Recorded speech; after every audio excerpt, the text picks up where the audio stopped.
ಓಂ ನಮಃ ಶಿವಾಯ. ನನ್ನ ಅನಂತ ವಂದನೆಗಳು. ಮಿಥುನ ರಾಶಿಯ ಆತ್ಮೀಯ ಬಾಂಧವರೇ, ಇಂದಿನ ಈ ನೂತನ ಹಾಗೂ ಅತ್ಯಂತ ಮಹತ್ವದ ಜ್ಯೋತಿಷ್ಯ ಶಾಸ್ತ್ರದ ಮಾಹಿತಿ ಕಣಜಕ್ಕೆ ನಿಮ್ಮೆಲ್ಲರಿಗೂ ಆದರದ ಸುಸ್ವಾಗತ. ಆದಿಶಕ್ತಿ ದುರ್ಗಾಮಾತೆಗೂ ಹಾಗೂ ಮಹಾಕಾಳಿಗೂ ಶಿರಬಾಗಿ ನಮಸ್ಕರಿಸೋಣ. ಪ್ರಿಯ ಮಿತ್ರರೇ, ಇಂದು ನಾನು ನಿಮ್ಮ ಮುಂದೆ ತೆರೆದಿಡಲಿರುವ ಈ ಗಹನವಾದ ವಿಚಾರಗಳನ್ನು ಕೇವಲ ಸಾಧಾರಣ ಮಾತುಗಳೆಂದು ಭಾವಿಸಿ ಅಸಡ್ಡೆ ಮಾಡುವ ಮಹಾಪ್ರಮಾದವನ್ನು ಮಾಡಬೇಡಿ. ಅನೇಕ ಬಾರಿ ಮಾನವರು ತಮ್ಮ ಜೀವನದ ವೈಫಲ್ಯಕ್ಕೆ ಅಥವಾ ದುರದೃಷ್ಟಕ್ಕೆ ಕಾರಣಗಳನ್ನು ತಮ್ಮ ಮನೆಯ ಹೊರಗಿನ ಪ್ರಪಂಚದಲ್ಲಿ ಹುಡುಕುತ್ತಿರುತ್ತಾರೆ. ಆದರೆ ವಾಸ್ತವದಲ್ಲಿ ಅವರ ಕಷ್ಟಗಳ ಅಸಲಿ ಮೂಲವು ಅವರ ಸ್ವಂತ ನಿವಾಸದಲ್ಲಿ, ಅವರ ದೈನಂದಿನ ಜೀವನ ಶೈಲಿಯಲ್ಲಿ ಮತ್ತು ಅವರು ತೋರುವ ಸಣ್ಣ ಅಜಾಗರೂಕತೆಯಲ್ಲೇ ಅಡಗಿರುತ್ತದೆ. ಜನರು ದೊಡ್ಡ ದೊಡ್ಡ ದೇವಾಲಯಗಳಿಗೆ ಅಲೆಯುತ್ತಾರೆ, ಭಕ್ತಿಯಿಂದ ಪ್ರಾರ್ಥಿಸುತ್ತಾರೆ, ಕಠಿಣ ವ್ರತ ಉಪವಾಸಗಳನ್ನು ಮಾಡುತ್ತಾರೆ ಮತ್ತು ದಾನಧರ್ಮಗಳಲ್ಲೂ ತೊಡಗುತ್ತಾರೆ. ಇಷ್ಟೆಲ್ಲಾ ಧಾರ್ಮಿಕ ವಿಧಿಗಳನ್ನು ಪಾಲಿಸಿದರೂ ಸಹ ಅವರ ಗೃಹದಲ್ಲಿ ಅಶಾಂತಿಯ ಕಾರ್ಮೋಡಗಳು ಮಾತ್ರ ಸರಿಯುವುದೇ ಇಲ್ಲ. ಅನಗತ್ಯ ಖರ್ಚುಗಳು ದಿನೇ ದಿನೇ ಬೆಳೆಯುತ್ತವೆ, ದೀರ್ಘಕಾಲದ ಅನಾರೋಗ್ಯವು ಬೆಂಬಿಡದೆ ಕಾಡುತ್ತದೆ ಮತ್ತು ಸಾಲದ ಸುಳಿ ಮುಗಿಯುವ ಲಕ್ಷಣಗಳೇ ಗೋಚರವಾಗುವುದಿಲ್ಲ. ಮನಸ್ಸು ಸದಾಕಾಲ ಆತಂಕದ ಗೂಡಾಗಿರುತ್ತದೆ. ರಾತ್ರಿಯ ನಿದ್ರೆಯು ಕಣ್ಣಿಗೆ ಹತ್ತಿರ ಸುಳಿಯುವುದೇ ಇಲ್ಲ. ಕುಟುಂಬದ ಸದಸ್ಯರು ಅತಿ ಸಣ್ಣ ವಿಷಯಗಳಿಗೂ ಪರಸ್ಪರ ಜಗಳವಾಡುತ್ತಿರುತ್ತಾರೆ. ತದನಂತರ ಅವರು ಹತಾಶೆಯಿಂದ ಮರುಗುತ್ತಾರೆ. ನನಗೆ ಯಾರ ಕೆಟ್ಟ ದೃಷ್ಟಿ ತಗುಲಿದೆ ಎಂದು ನಾನು ಆಶ್ಚರ್ಯಪಡುತ್ತೇನೆ. ಹಿಂದಿನ ಜನ್ಮದ ಯಾವ ಕರ್ಮದ ಫಲಗಳು ಹೀಗೆ ಹೊರಹೊಮ್ಮುತ್ತಿವೆ? ಆದರೆ ಭಗವದ್ಗೀತೆಯ ಪರಮಸತ್ಯವು ನಮಗೆ ಬೋಧಿಸುತ್ತದೆ, ನಮ್ಮ ಜೀವನದ ಅಡಿಪಾಯದ ಬೇರುಗಳನ್ನು ನಾವು ಸಮಗ್ರವಾಗಿ ಅರ್ಥಮಾಡಿಕೊಳ್ಳದ ಹೊರತು ನಾವು ಎಷ್ಟೇ ಮೇಲ್ನೋಟದ ಬಾಹ್ಯ ಸುಧಾರಣೆಗಳನ್ನು ಮಾಡಿದರೂ ಆಂತರಿಕ ತೊಡಕುಗಳು ನಮ್ಮನ್ನು ಬಿಡದೆ ಕಾಡುತ್ತಲೇ ಇರುತ್ತವೆ. ಪ್ರಿಯ ಮಿತ್ರರೇ, ಅನೇಕ ಮನೆಗಳಲ್ಲಿ ಅರಿವಿಲ್ಲದೆಯೇ ಕೆಲವು ಅಶುಭ ವಸ್ತುಗಳು, ಅಶುಭ ಸನ್ನಿವೇಶಗಳು ಮತ್ತು ನಿರ್ಲಕ್ಷಿಸಲ್ಪಟ್ಟ ವಸ್ತುಗಳು ಸಂಗ್ರಹವಾಗುತ್ತವೆ. ಅವು ಕ್ರಮೇಣ ಮನೆಯ ಪವಿತ್ರ ವಾತಾವರಣವನ್ನು ಭಾರವಾಗಿಸುತ್ತವೆ. ನಂತರ ಒಂದು ಕಾಲದಲ್ಲಿ ನಗು ಸಂತೋಷದಿಂದ ತುಂಬಿದ್ದ ಅದೇ ಮನೆ ಉದ್ವಿಗ್ನತೆ, ಕಲಹ, ಭಯ ಮತ್ತು ಅನಿಶ್ಚಿತತೆಯ ನೆಲೆಬೀಡಾಗಿ ಬದಲಾಗುತ್ತದೆ. ನೀವು ಇದನ್ನು ನಿಮ್ಮ ದುರದೃಷ್ಟ ಎಂದು ಭಾವಿಸುತ್ತೀರಿ. ಆದರೆ ಕಟು ಸತ್ಯವೇನೆಂದರೆ, ನಮ್ಮ ಸ್ವಂತ ಮನೆಗಳಲ್ಲಿರುವ ಅಸ್ತವ್ಯಸ್ತ ವಸ್ತುಗಳು ಮತ್ತು ನಮ್ಮ ಸ್ವಂತ ನಡವಳಿಕೆಗಳೇ ಇಂತಹ ನಕಾರಾತ್ಮಕತೆಯನ್ನು ಪೋಷಿಸುತ್ತವೆ. ಮನೆಯಲ್ಲಿ ಗಾಳಿ ಬೆಳಕಿನ ಕೊರತೆ ಇದ್ದಾಗ ಮತ್ತು ಎಲ್ಲೆಲ್ಲೂ ಅವ್ಯವಸ್ಥೆ ತಾಂಡವವಾಡುತ್ತಿರುವಾಗ, ಪೂಜಾ ಕೋಣೆಯಲ್ಲಿ ದೈವಭಕ್ತಿಗಿಂತ ಅಜಾಗರೂಕತೆಯೇ ಹೆಚ್ಚು ಸಂಗ್ರಹವಾದಾಗ, ಭಯವು ಅಂತರಂಗವನ್ನು ಆವರಿಸಿದಾಗ ಮನಸ್ಸು ದುರ್ಬಲಗೊಳ್ಳುವುದು ಮಾತ್ರವಲ್ಲದೆ ಮನೆಯ ಒಟ್ಟು ದೈವಿಕ ಶಕ್ತಿಯೂ ಕುಸಿಯಲು ಪ್ರಾರಂಭವಾಗುತ್ತದೆ. ಮತ್ತು ಆ ಶಕ್ತಿಯು ಕ್ಷೀಣಿಸಿದಾಗ ರೋಗ, ಸಂಕಟ, ದಾರಿದ್ರ್ಯ ಮತ್ತು ಮಾನಸಿಕ ಹೊರೆಗಳು ತಾನಾಗಿಯೇ ಅವುಗಳ ಸ್ಥಾನವನ್ನು ಆಕ್ರಮಿಸಿಕೊಳ್ಳುತ್ತವೆ. ನಾನು ಈ ವಿಷಯಗಳ ಬಗ್ಗೆ ನಿಮ್ಮೊಂದಿಗೆ ಸಂವಹನ ನಡೆಸುತ್ತಿರುವುದು ನಿಮ್ಮಲ್ಲಿ ಭೀತಿ ಹುಟ್ಟಿಸಲಲ್ಲ, ಬದಲಾಗಿ ನಿಮ್ಮನ್ನು ಎಚ್ಚರಿಸಲು ಮಾತ್ರ. ವಿವೇಕಿಯು ಮುಂಬರುವ ವಿಪತ್ತಿನ ಚಿಹ್ನೆಗಳನ್ನು ಸರಿಯಾದ ಸಮಯದಲ್ಲಿ ಗುರುತಿಸಿ ಎಚ್ಚೆತ್ತುಕೊಳ್ಳುವವನು. ಸಂಕಷ್ಟವು ಮನೆಬಾಗಿಲಿಗೆ ಬಂದು ನಿಂತಾಗಲೂ ಎಲ್ಲವೂ ಚೆನ್ನಾಗಿದೆ ಎಂದು ಕಣ್ಣು ಮುಚ್ಚಿ ಕುಳಿತುಕೊಳ್ಳುವವನು ಮೂರ್ಖ ಎನಿಸಿಕೊಳ್ಳುತ್ತಾನೆ. ಆದ್ದರಿಂದ ಇಂದಿನ ಈ ಸಂದೇಶವನ್ನು ಅತ್ಯಂತ ಏಕಾಗ್ರತೆಯಿಂದ ಆಲಿಸಿ. ಬಹಳ ಸರಳವಾದ ಭಾಷೆಯಲ್ಲಿ ಹೇಳುವುದಾದರೆ, ಸಮಯಕ್ಕೆ ಸರಿಯಾಗಿ ಗಮನ ಹರಿಸಿದರೆ ದೊಡ್ಡ ಸಮಸ್ಯೆಗಳು ಉದ್ಭವಿಸುವ ಮೊದಲೇ ಅವುಗಳನ್ನು ಹತ್ತಿಕ್ಕಬಹುದಾದ ವಿಷಯಗಳ ಮೂಲಕ ನಾನು ನಿಮಗೆ ಮಾರ್ಗದರ್ಶನ ನೀಡುತ್ತಿದ್ದೇನೆ. ಒಂದು ವೇಳೆ ನಿರ್ಲಕ್ಷಿಸಿದರೆ ಇದೇ ಸಣ್ಣ ವಿಷಯಗಳು ಕ್ರಮೇಣ ದೊಡ್ಡ ಬಿಕ್ಕಟ್ಟುಗಳಾಗಿ ಬೆಳೆಯಬಹುದು. ದೇವರು ಕೋಪಗೊಳ್ಳುತ್ತಾನೋ ಇಲ್ಲವೋ ಎಂಬುದು ಅವರವರ ನಂಬಿಕೆಯ ವಿಷಯ. ಆದರೆ ಪೂಜಾ ಸ್ಥಳದಲ್ಲಿ ಅಸ್ತವ್ಯಸ್ತತೆಯು ನಿಮ್ಮ ಮನಸ್ಸನ್ನು ಸಹ ಅಸ್ತವ್ಯಸ್ತಗೊಳಿಸುತ್ತದೆ ಎಂಬುದು ಖಚಿತವಾದ ಮಾತು. ಗೀತೆಯಲ್ಲಿ ಶ್ರೀಕೃಷ್ಣನು ಕ್ರಿಯೆಯ ಶುದ್ಧತೆ, ಭಾವನೆಯ ಪವಿತ್ರತೆ ಮತ್ತು ಶಿಸ್ತಿನ ಮಹತ್ವವನ್ನು ಪದೇ ಪದೇ ಒತ್ತಿ ಹೇಳಿದ್ದಾನೆ. ಪ್ರಾರ್ಥನಾ ಕೊಠಡಿ ಎಂದರೆ ಕೇವಲ ವಸ್ತುಗಳನ್ನು ಸಂಗ್ರಹಿಸಿಡುವ ಕೋಣೆಯಲ್ಲ, ಅದು ಇಡೀ ಮನೆಯ ಪ್ರಜ್ಞೆಯ ಶಕ್ತಿ ಕೇಂದ್ರವಾಗಿದೆ. ಅಲ್ಲಿ ಧೂಳು ಸಂಗ್ರಹವಾದರೆ ಮತ್ತು ನಿಷ್ಪ್ರಯೋಜಕ ವಸ್ತುಗಳು ರಾಶಿಯಾಗಿ ಬಿದ್ದಿದ್ದರೆ, ಮುರಿದ ಚಿತ್ರಗಳು ಮತ್ತು ಒಣಗಿದ ವಸ್ತುಗಳು ಅಜಾಗರೂಕತೆಯಿಂದ ಬಿದ್ದಿದ್ದರೆ, ನಿಮ್ಮ ಮನೆಯ ಆಧ್ಯಾತ್ಮಿಕ ಕೇಂದ್ರವು ಕ್ರಮೇಣ ದುರ್ಬಲಗೊಳ್ಳುತ್ತಿದೆ ಎಂದು ಅರ್ಥಮಾಡಿಕೊಳ್ಳಿ. ಆದ್ದರಿಂದ ಇಂದೇ ನಿಮ್ಮ ಪ್ರಾರ್ಥನಾ ಕೋಣೆಯನ್ನು ಸೂಕ್ಷ್ಮವಾಗಿ ಪರೀಕ್ಷಿಸಿ. ಬಳಕೆಯಲ್ಲಿಲ್ಲದ ಪೂಜಾವಸ್ತುಗಳನ್ನು ಗೌರವಯುತವಾಗಿ ಜೋಡಿಸಿ, ಅವುಗಳನ್ನು ಶುಚಿ ಮಾಡಿ, ಅವುಗಳ ಮೇಲೆ ಪವಿತ್ರ ಗಂಗಾಜಲವನ್ನು ಸಿಂಪಡಿಸಿ, ತದನಂತರ ಅವುಗಳನ್ನು ಮತ್ತೆ ಬಳಸಿ ಅಥವಾ ಅವುಗಳನ್ನು ನಿರ್ದಿಷ್ಟವಾದ ಜಲಮೂಲಗಳಲ್ಲಿ ಸರಿಯಾಗಿ ವಿಸರ್ಜಿಸಿ. ಅಧಿಕವಾಗಿರುವ ಮತ್ತು ಪೂಜಿಸದ ಚಿತ್ರಗಳನ್ನು ಸುಮ್ಮನೆ ಮಡಚಿ ಯಾವುದೋ ಮೂಲೆಯಲ್ಲಿ ಇಡಬೇಡಿ. ಇದು ಭಕ್ತಿಯಲ್ಲ, ಬದಲಾಗಿ ನಿಮ್ಮ ನಿರ್ಲಕ್ಷ್ಯವಾಗಿದೆ. ಧಾರ್ಮಿಕ ಗ್ರಂಥಗಳು ಹಳೆಯದಾಗಿ ಬಳಕೆಯಲ್ಲಿಲ್ಲದಿದ್ದರೆ ಅವುಗಳನ್ನು ಶುದ್ಧವಾದ ಬಟ್ಟೆಯಲ್ಲಿ ಸುತ್ತಿಡಿ ಅಥವಾ ಹತ್ತಿರದ ದೇವಸ್ಥಾನ, ಆಶ್ರಮ ಅಥವಾ ಸೂಕ್ತವಾದ ಧಾರ್ಮಿಕ ಸ್ಥಳಕ್ಕೆ ಗೌರವಯುತವಾಗಿ ದಾನ ಮಾಡಿ. ಹಳೆಯ ಕಾಣಿಕೆಗಳು, ಒಣಗಿದ ಪುಷ್ಪಗಳು, ಮುರಿದ ಹೂಮಾಲೆಗಳು ಮತ್ತು ಸುಟ್ಟುಹೋದ ಬತ್ತಿಗಳ ರಾಶಿಯನ್ನು ದೀರ್ಘಕಾಲದವರೆಗೆ ಹಾಗೆಯೇ ಬಿಟ್ಟರೆ ಮನೆಯ ಶಕ್ತಿಯು ಭಾರವಾಗಬಹುದು. ಪ್ರಾರ್ಥನಾ ಕೊಠಡಿಯು ಉಲ್ಲಾಸಭರಿತವಾಗಿರುವಲ್ಲಿ ಬದುಕಿನ ಹೊಸ ಭರವಸೆಯೂ ಇರುತ್ತದೆ. ಪ್ರಾರ್ಥನಾ ಕೊಠಡಿಯು ಹೊರೆಯಾಗಿರುವಲ್ಲಿ ವ್ಯಕ್ತಿಯ ಧೈರ್ಯವೂ ಸಹ ಕುಂದತುತ್ತದೆ. ಕ್ರಮೇಣ ಅದು ನಿಮ್ಮ ಆತ್ಮಬಲವನ್ನು ಕುಂದಿಸಲು ಪ್ರಾರಂಭಿಸುತ್ತದೆ. ಈಗ ಮೂರನೆಯ ಅಂಶವು ಬಹಳ ನಿರ್ಣಾಯಕವಾಗಿದೆ ಮತ್ತು ಅದು ಭೌತಿಕ ವಸ್ತುಗಳಿಗಿಂತ ಹೆಚ್ಚಾಗಿ ನಿಮ್ಮ ನಡವಳಿಕೆಗೆ ಸಂಬಂಧಿಸಿದೆ. ಆಗಾಗ್ಗೆ ಮನೆಯಲ್ಲಿ ದೊಡ್ಡ ತೊಂದರೆ ಹೊರಗಿನಿಂದ ಬರುವುದಿಲ್ಲ, ಅದು ಒಳಗಿನಿಂದಲೇ ಸೃಷ್ಟಿಯಾಗುತ್ತದೆ. ಯಾರಾದರೂ ಒಬ್ಬರು, ನಿಮ್ಮ ನೆರೆಹೊರೆಯವರಾಗಿರಲಿ ಅಥವಾ ಸಂಬಂಧಿಯಾಗಿರಲಿ ಅಥವಾ ಸ್ವಯಂಘೋಷಿತ ಸ್ನೇಹಿತನಾಗಿರಲಿ, ನಿಮ್ಮ ಮುಂದೆ ಬಹಳ ಸಿಹಿಯಾಗಿ ಮಾತನಾಡಿ ನಿಮ್ಮ ಬೆನ್ನು ಹಿಂದೆ ವಿಷ ಕಾರುತ್ತಿರುತ್ತಾರೆ. ನಿಧಾನವಾಗಿ ಅವರು ನಿಮ್ಮ ಕುಟುಂಬದ ಒಳಗಿನ ಸಂಬಂಧಗಳನ್ನು ವಿಷಪೂರಿತಗೊಳಿಸುತ್ತಾರೆ. ಅವರು ನಿಮ್ಮ ಬಗ್ಗೆ ಪ್ರತಿಯೊಂದು ವಿಷಯವನ್ನು ತಿಳಿದುಕೊಳ್ಳಲು ಹಪಹಪಿಸುತ್ತಾರೆ.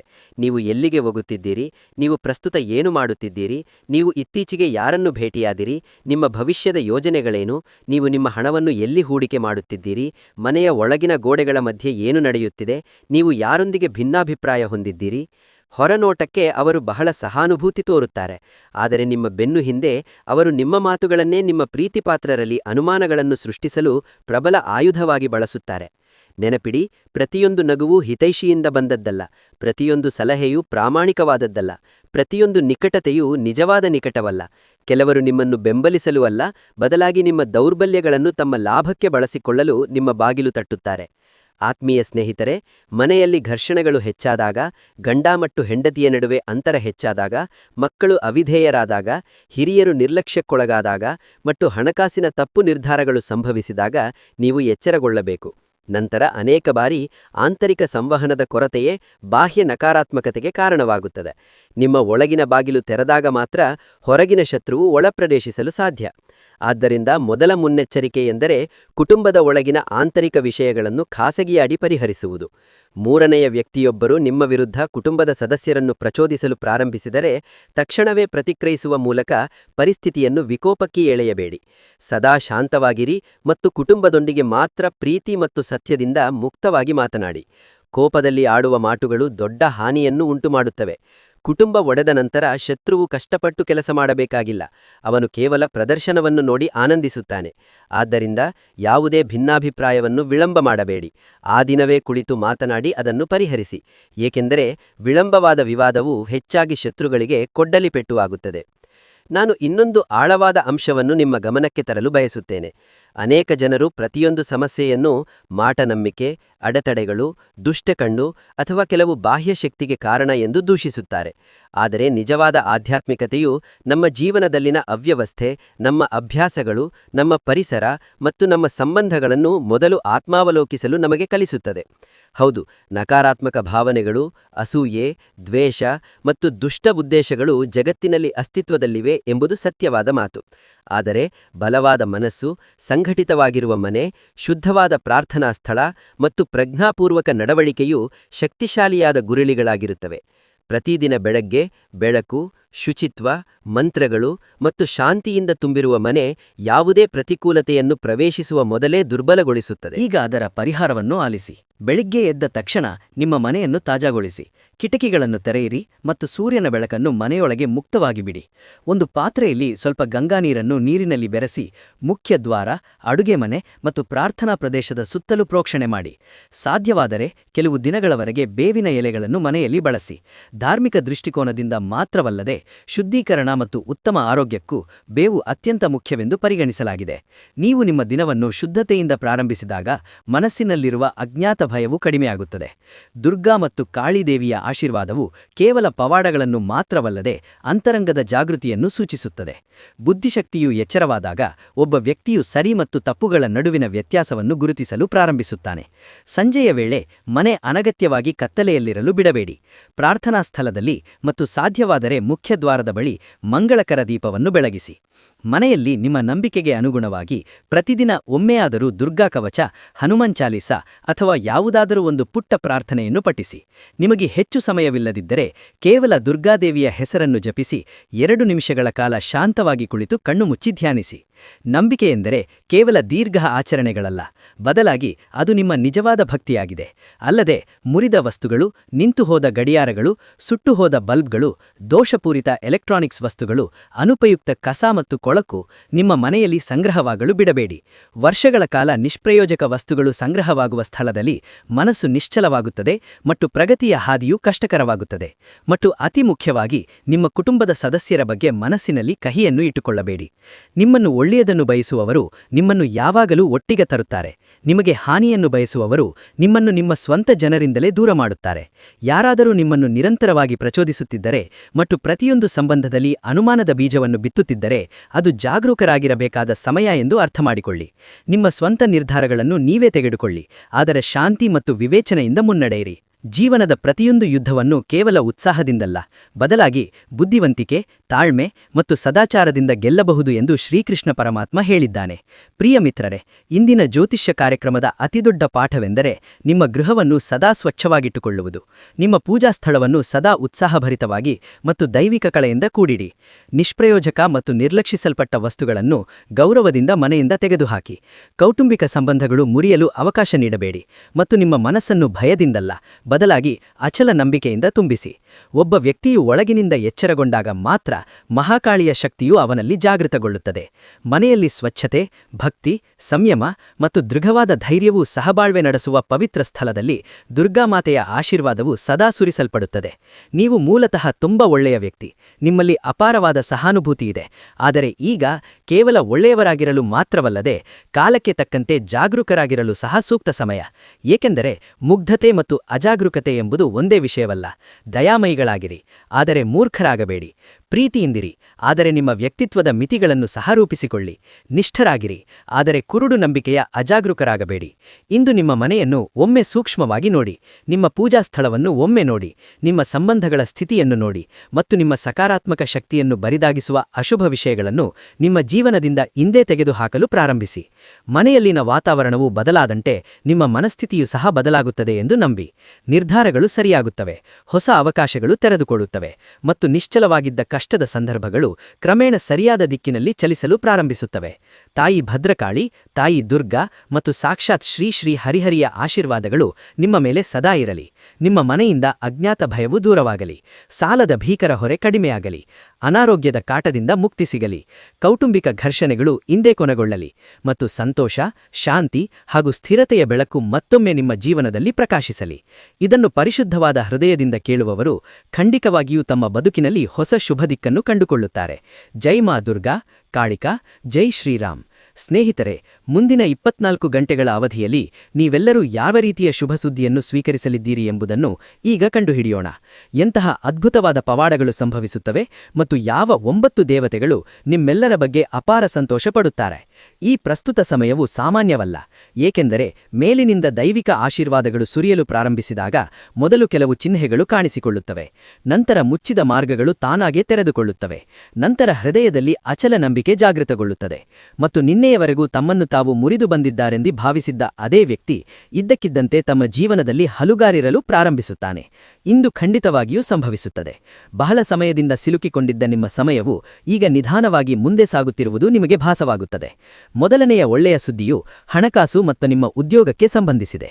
ಕೆಲವು ಸ್ಥಗಿತಗೊಂಡ ಕೆಲಸಗಳು ವೇಗವಾಗಿ ಮುಂದೆ ಸಾಗಬಹುದು. ಕೆಲವು ಹಳೆಯ ಬಾಕಿ ಹಣವನ್ನು ನೀವು ಪಡೆಯಬಹುದು. ಹಳೆಯ ಸಂಪರ್ಕದಿಂದ ಹೊಸ ಅಭಿವೃದ್ಧಿಯ ಸಾಧ್ಯತೆಗಳು ಹೊರಹೊಮ್ಮಬಹುದು. ಹಲವರಿಗೆ ಇದು ಕೇವಲ ಒಂದು ಫೋನ್ ಕಾಲ್, ಸಂದೇಶ, ಚಿಕ್ಕ ಸಂಭಾಷಣೆ ಅಥವಾ ಯಾರೊಂದಿಗಾದರೂ ಬದಲಾಯಿದ ಪೂರಕ ನಡವಳಿಕೆಯಾಗಿರಬಹುದು. ಇದು ಒಂದು ಸಣ್ಣ ವಿಷಯವೆಂದು ಮೇಲ್ನೋಟಕ್ಕೆ ತೋರುತ್ತದೆ, ಆದರೆ ಈ ಸಣ್ಣ ಸನ್ನೆಯು ಭವಿಷ್ಯದಲ್ಲಿ ಹೆಚ್ಚಿನ ಆರ್ಥಿಕ ಗಳಿಕೆ ಮತ್ತು ಹೆಚ್ಚಿನ ಮಾನಸಿಕ ಪರಿಹಾರಕ್ಕೆ ದಾರಿ ಮಾಡಿಕೊಡುತ್ತದೆ. ಲಕ್ಷ್ಮೀದೇವಿಯು ತನ್ನ ಆಶೀರ್ವಾದವನ್ನು ನೀಡಿದಾಗ ಮೊದಲು ಸಮೃದ್ಧಿಯ ಬಾಗಿಲುಗಳು ತೆರೆಯುತ್ತವೆ, ನಂತರ ಸಂಪತ್ತು ಕ್ರಮೇಣ ಸಂಗ್ರಹವಾಗಲು ಪ್ರಾರಂಭಿಸುತ್ತದೆ. ಆದ್ದರಿಂದ ಯಾವುದೇ ಚಿಕ್ಕ ಅವಕಾಶವನ್ನು ಸಹ ಲಘುವಾಗಿ ತೆಗೆದುಕೊಳ್ಳಬೇಡಿ. ಎರಡನೇ ಒಳ್ಳೆಯ ಸುದ್ದಿಯು ನಿಮ್ಮ ಕುಟುಂಬಕ್ಕೆ ಸಂಬಂಧಿಸಿದೆ. ಸ್ವಲ್ಪ ಸಮಯದಿಂದ ಮನೆಯಲ್ಲಿ ಉದ್ವಿಗ್ನತೆ, ಕಿರಿಕಿರಿ ಅಥವಾ ಅಶಾಂತಿಯನ್ನು ಅನುಭವಿಸುತ್ತಿರುವ ಮನೆಗಳು ಈಗ ಸ್ವಲ್ಪ ಮೃದುವಾಗುತ್ತವೆ. ಕುಟುಂಬದ ಯಾರೊಬ್ಬರ ನಡವಳಿಕೆ ಇದ್ದಕ್ಕಿದ್ದಂತೆ ಬದಲಾಗಬಹುದು. ಹಳೆಯ ತಪ್ಪು ತಿಳುವಳಿಕೆಗಳು ಕೊನೆಗೊಳ್ಳಬಹುದು, ಅಥವಾ ಎಲ್ಲರಿಗೂ ಮಾನಸಿಕ ಪರಿಹಾರವನ್ನು ತರುವಂತಹ ಶುಭ ಏನಾದರೂ ಸಂಭವಿಸಬಹುದು. ಇದು ನಿಮ್ಮ ಮನೆಯ ಒಟ್ಟು ಶಕ್ತಿಯು ಬದಲಾಗುತ್ತಿದೆ ಎಂದು ಸೂಚಿಸುತ್ತದೆ. ನೆನಪಿಡಿ, ಮನೆಯಲ್ಲಿ ಶಾಂತಿ ನೆಲೆಸುವ ಸ್ಥಳದಲ್ಲಿ ಮಾತ್ರ ನಿಜವಾದ ಸೌಭಾಗ್ಯವು ಪ್ರಾರಂಭವಾಗುತ್ತದೆ. ಮೂರನೇ ಒಳ್ಳೆಯ ಸುದ್ದಿಯು ನಿಮ್ಮ ಗೌರವ ಮತ್ತು ಅಚಲ ಆತ್ಮವಿಶ್ವಾಸಕ್ಕೆ ಸಂಬಂಧಿಸಿದೆ. ನಿಮ್ಮನ್ನು ಇದುವರೆಗೆ ಲಘುವಾಗಿ ಪರಿಗಣಿಸುತ್ತಿದ್ದವರು ಈಗ ನಿಮ್ಮ ಪ್ರತಿಯೊಂದು ಮಾತನ್ನು ಗಂಭೀರವಾಗಿ ಕೇಳುತ್ತಾರೆ. ನಿಮ್ಮ ಕೆಲಸವನ್ನು ಎಲ್ಲರೂ ಮುಕ್ತವಾಗಿ ಪ್ರಶಂಸಿಸಲಿದ್ದಾರೆ. ನಿಮ್ಮ ನಿರ್ಧಾರಗಳು ಹೆಚ್ಚಿನ ಪ್ರಾಮುಖ್ಯತೆಯನ್ನು ಪಡೆಯುತ್ತವೆ ಮತ್ತು ನೀವು ಇನ್ನು ಮುಂದೆ ಮೊದಲಿನಂತೆ ಅಸಹಾಯಕರಲ್ಲ ಎಂದು ನೀವೇ ಅನುಭವಿಸುವಿರಿ. ಒಬ್ಬ ವ್ಯಕ್ತಿಯು ಅಂತರಂಗದಿಂದ ಮೇಲೇರಿದಾಗ ಇದು ಬದುಕಿನ ಅತಿದೊಡ್ಡ ಪವಾಡ, ಏಕೆಂದರೆ ಪ್ರತಿಯೊಂದು ಬಾಹ್ಯ ಬದಲಾವಣೆಯು ಮೊದಲು ಆಂತರಿಕ ಶಕ್ತಿಯಿಂದಲೇ ಪ್ರಾರಂಭವಾಗುತ್ತದೆ. ನಾಲ್ಕನೇ ಒಳ್ಳೆಯ ಸುದ್ದಿಯು ನಿಮ್ಮ ಮನಸ್ಸು ಮತ್ತು ನಿಮ್ಮ ಹಣೆಬರಹಕ್ಕೆ ಸಂಬಂಧಿಸಿದೆ. ಮುಂದಿನ 24 ಗಂಟೆಗಳಲ್ಲಿ ನೀವು ಒಂದು ರೀತಿಯ ಲಘುತೆಯ ಭಾವನೆಯನ್ನು ಅನುಭವಿಸಬಹುದು. ಮನಸ್ಸಿನ ಭಯವು ಕಡಿಮೆಯಾಗಬಹುದು ಮತ್ತು ಒಂದು ಕಾಲದಲ್ಲಿ ಅಸಾಧ್ಯವೆಂದು ತೋರುತ್ತಿದ್ದ ಕೆಲಸಗಳು ಈಗ ಸಾಧ್ಯವೆಂದು ತೋರುತ್ತದೆ. ಇದು ಸಾಮಾನ್ಯವಾದ ವಿಷಯವಲ್ಲ. ದೇವರು ತನ್ನ ವಿಶೇಷ ಅನುಗ್ರಹವನ್ನು ದಯಪಾಲಿಸಿದಾಗ ಅವನು ಮೊದಲು ವ್ಯಕ್ತಿಯ ಮನಸ್ಸಿನಿಂದ ಇದು ನನಗಾಗದು ಎಂಬ ನಕಾರಾತ್ಮಕ ಭಾವನೆಯನ್ನು ತೆಗೆದುಹಾಕುತ್ತಾನೆ ಮತ್ತು ಇದು ಸಾಧ್ಯ ಎಂಬ ಸಕಾರಾತ್ಮಕ ಭಾವನೆಯನ್ನು ಜಾಗೃತಗೊಳಿಸುತ್ತಾನೆ. ಈಗ ಈ ಸಮಯದಲ್ಲಿ ನಿಮ್ಮ ಮೇಲೆ ಆಶೀರ್ವಾದವನ್ನು ಸುರಿಸುತ್ತಿರುವ 9 ದೇವತೆಗಳ ಬಗ್ಗೆ ಚರ್ಚಿಸೋಣ. ಲಕ್ಷ್ಮೀದೇವಿಯು ನಿಮ್ಮ ಸಂಪತ್ತು ಮತ್ತು ಸಮೃದ್ಧಿಯನ್ನು ಹೆಚ್ಚಿಸುತ್ತಾಳೆ. ದುರ್ಗಾದೇವಿಯು ಶತ್ರುಗಳಿಂದ ನಿಮ್ಮನ್ನು ರಕ್ಷಿಸುತ್ತಾಳೆ. ಸರಸ್ವತಿ ದೇವಿಯು ಬುದ್ಧಿವಂತಿಕೆ ಮತ್ತು ಉತ್ತಮ ವಿವೇಚನಾ ಶಕ್ತಿಯನ್ನು ನೀಡುತ್ತಾಳೆ. ಪಾರ್ವತಿ ದೇವಿಯು ನಿಮ್ಮ ಮನೆ ಮತ್ತು ಕುಟುಂಬವನ್ನು ಪ್ರೀತಿಯಿಂದ ಆಶೀರ್ವದಿಸುತ್ತಾಳೆ. ಮಹಾದೇವನು ನಿಮ್ಮ ಜೀವನದಿಂದ ಎಲ್ಲಾ ಅಡೆತಡೆಗಳನ್ನು ತೆಗೆದುಹಾಕುತ್ತಿದ್ದಾನೆ. ವಿಷ್ಣುವು ನಿಮ್ಮ ಹಣೆಬರಹವನ್ನು ಸಮರ್ಪಕವಾಗಿ ನಿರ್ವಹಿಸುತ್ತಿದ್ದಾನೆ. ಗಣೇಶನು ಸಂಕಷ್ಟಗಳನ್ನು ದೂರ ಮಾಡುತ್ತಿದ್ದಾನೆ. ಶನಿದೇವರು ನಿಮ್ಮ ಕಠಿಣ ಕ್ರಿಯೆಗಳ ನ್ಯಾಯಯುತ ಪ್ರತಿಫಲವನ್ನು ನೀಡಲು ಸಿದ್ಧನಾಗಿದ್ದಾನೆ. ಮತ್ತು ತೊಂದರೆಗಳ ರಕ್ಷಕನಾದ ಆ ಹನುಮಂತನು ನಿಮ್ಮ ಭಯವನ್ನು ಮತ್ತು ನಿಮ್ಮ ಶತ್ರುಗಳನ್ನು ಸಂಪೂರ್ಣವಾಗಿ ದುರ್ಬಲಗೊಳಿಸುತ್ತಿದ್ದಾನೆ. ಇಷ್ಟೊಂದು ದೈವಿಕ ಶಕ್ತಿಗಳು ಒಟ್ಟುಗೂಡಿದಾಗ ನಿಮ್ಮ ಕಾಲವು ಬದಲಾಗಲಿವೆ ಎಂದು ಒಬ್ಬರು ಖಂಡಿತವಾಗಿಯೂ ಅರ್ಥಮಾಡಿಕೊಳ್ಳಬೇಕು. ಆದರೆ ಅದೇ ಸಮಯದಲ್ಲಿ ಪ್ರತಿಯೊಬ್ಬರೂ ಅಷ್ಟೇ ಎಚ್ಚರಿಕೆಯಿಂದಿರಬೇಕು. ಈಗ ಈ ಸಮಯದಲ್ಲಿ ನೀವು ಸಂಪೂರ್ಣವಾಗಿ ತಪ್ಪಿಸಬೇಕಾದ ಕೆಲವು ತಪ್ಪುಗಳನ್ನು ಆಲಿಸಿ. ಮೊದಲನೆಯ ತಪ್ಪು, ಯಾರನ್ನಾದರೂ ಅಸಭ್ಯವಾಗಿ ನಡೆಸುವುದು, ವಿಶೇಷವಾಗಿ ಬಡವರು, ವೃದ್ಧರು, ನಿಮ್ಮ ಹೆತ್ತವರು ಅಥವಾ ಸಂಕಷ್ಟದಲ್ಲಿರುವ ಅಗತ್ಯವಿರುವವರನ್ನು ಅವಮಾನಿಸುವುದು. ಎರಡನೆಯ ತಪ್ಪು, ನಿಮ್ಮ ವೈಯಕ್ತಿಕ ಸಂತೋಷ ಮತ್ತು ಭವಿಷ್ಯದ ಯೋಜನೆಗಳನ್ನು ಎಲ್ಲರೊಂದಿಗೆ ಮನಬಂದಂತೆ ಹಂಚಿಕೊಳ್ಳುವುದು. ಪ್ರತಿಯೊಂದನ್ನು ಹಂಚಿಕೊಳ್ಳುವುದು ಅವಿವೇಕತನದ ಲಕ್ಷಣ. ಮೂರನೆಯ ತಪ್ಪು, ಕ್ಷಣಿಕ ಕೋಪದಲ್ಲಿ ಅಸಂಬದ್ಧವಾಗಿ ಮಾತನಾಡುವುದು.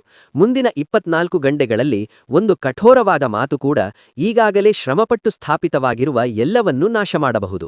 ನಾಲ್ಕನೆಯ ತಪ್ಪು, ಬರುವ ಹಣದ ಬಗ್ಗೆ ಯೋಚಿಸದೆ ವ್ಯರ್ಥವಾಗಿ ಖರ್ಚು ಮಾಡುವುದು ಮತ್ತು ಆಡಂಬರ ಪ್ರದರ್ಶಿಸುವುದು. ಬರುತ್ತಿರುವುದನ್ನು ಉಳಿಸುವುದು ಹಣವನ್ನು ಗಳಿಸುವಷ್ಟೇ ಪ್ರಮುಖವಾಗಿದೆ. ಈಗ ಮನೆಯಲ್ಲಿ ಮಾಡಬಹುದಾದ ಅತ್ಯಂತ ಸರಳವಾದ ಪರಿಹಾರದ ಬಗ್ಗೆ ಮಾತನಾಡೋಣ. ಇಂದು ಸಂಜೆ ಅಥವಾ ನಾಳೆ ಮುಂಜಾನೆ ಒಂದು ಸ್ವಚ್ಛವಾದ ಸ್ಥಳದಲ್ಲಿ ಕುಳಿತುಕೊಳ್ಳಿ. ಶುದ್ಧ ತುಪ್ಪ ಅಥವಾ ಎಣ್ಣೆ ಇರಲಿ, ಒಂದು ಸಣ್ಣ ದೀಪವನ್ನು ಭಕ್ತಿಯಿಂದ ಬೆಳಗಿಸಿ. ಆ ದೀಪದ ಮುಂದೆ ಸ್ವಲ್ಪ ಅಕ್ಕಿ, ಒಂದು ಅರಿಶಿಣದ ಕೊಂಬು ಮತ್ತು ಒಂದು ಪುಷ್ಪವನ್ನು ಇರಿಸಿ. ನಂತರ ಮಡಚಿದ ಕೈಗಳಿಂದ ಮಾನಸಿಕವಾಗಿ, ಓ ಮಹಾಲಕ್ಷ್ಮೀ ದೇವತೆ, ಓ ಭೋಲೆನಾಥ್, ಓ ಗಣಪತಿ ದೇವರೇ, ದಯವಿಟ್ಟು ನನ್ನ ಮನೆಯನ್ನು ಸಂತೋಷ, ಶಾಂತಿ ಮತ್ತು ಸಮೃದ್ಧಿಯ ಕಳೆಯಿಂದ ತುಂಬಿಸಿ ಎಂದು ವಿನಂತಿಸಿಕೊಳ್ಳಿ. ಇದರ ನಂತರ ಶ್ರೀ ಮಹಾಲಕ್ಷ್ಮೀ ನಮಃ ಎಂದು 11 ಬಾರಿ ಮತ್ತು ನಮಃ ಶಿವಾಯ ಎಂದು 11 ಬಾರಿ ಪಠಿಸಿ.